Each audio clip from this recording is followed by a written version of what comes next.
আসসালামু আলাইকুম। সামরিক খাত নিয়ে তথ্য সংগ্রহ এবং গবেষণা করে বিশ্বে সুপরিচিত এমন একটি প্রতিষ্ঠান গ্লোবাল ফায়ার পাওয়ার ইন্ডেক্স প্রতি বছর সামরিক শক্তির বিচার করে একটি তালিকা প্রকাশ করে। গ্লোবাল ফায়ার পাওয়ার ইন্ডেক্সের তথ্য অনুযায়ী 2024 সালে বিশ্বে সামরিক শক্তির দিক থেকে বাংলাদেশের অবস্থান ছিল 37তম।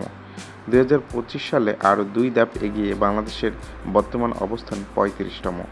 এতে বিশ্বে 145টি দেশে সামরিক শক্তির বিচার করা হয়। গ্লোবাল ফায়ার পাওয়ারের রিপোর্টে বলা হয়েছে, বাংলাদেশের মোট সামরিক বাহিনীর আকার প্রায় 7 লাখ। এর মধ্যে সক্রিয় সৈন্যের সংখ্যা 1,63,000।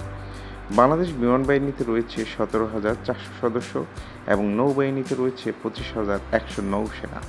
বাংলাদেশের মোট জনসংখ্যা 18 কোটিরও বেশি। এর মধ্যে প্রায় 6,61,00,000 মানুষ সামরিক বাহিনীতে যুক্ত হওয়ার জন্য যোগ্য। বাংলাদেশ সেনাবাহিনীর রয়েছে 320টি যুদ্ধ ট্যাঙ্ক এবং 11,584টি সামরিক যান। রয়েছে 56টি স্বচালিত কামান, 546টি আর্টিলারি সিস্টেম এবং 110টি রকেট সিস্টেম। বাংলাদেশ বিমান বাহিনীর রয়েছে 214টি যুদ্ধ বিমান।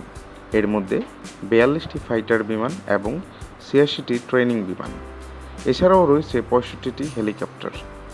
বাংলাদেশ নৌবাহিনীর রয়েছে 118টি নৌযান, 7টি ফ্রিগেট, 6টি করভেট এবং 2টি সাবমেরিন। বাংলাদেশের প্যারামিলিটারি ফোর্স বিশ্বের সবচেয়ে বড় প্যারামিলিটারি ফোর্স। বাংলাদেশে রয়েছে 68 লক্ষ প্যারামিলিটারি ফোর্স, যারা যে কোনো দুর্যোগকালীন অবস্থায় অথবা যুদ্ধকালীন অবস্থায় সরাসরি যুদ্ধ করতে সক্ষম। এছাড়াও রয়েছে বিজিবির নিজস্ব অস্ত্র সক্ষমতা, MANPAD artillery system, Bayraktar TB2 attack drone, 120 kilometre রেঞ্জের বাংলাদেশ সেনাবাহিনীর টাইগার মিসাইল সহ অনেক অজানা অস্ত্র ভাণ্ডার, যা সম্পর্কে কোনো তথ্য দিতে পারেনি।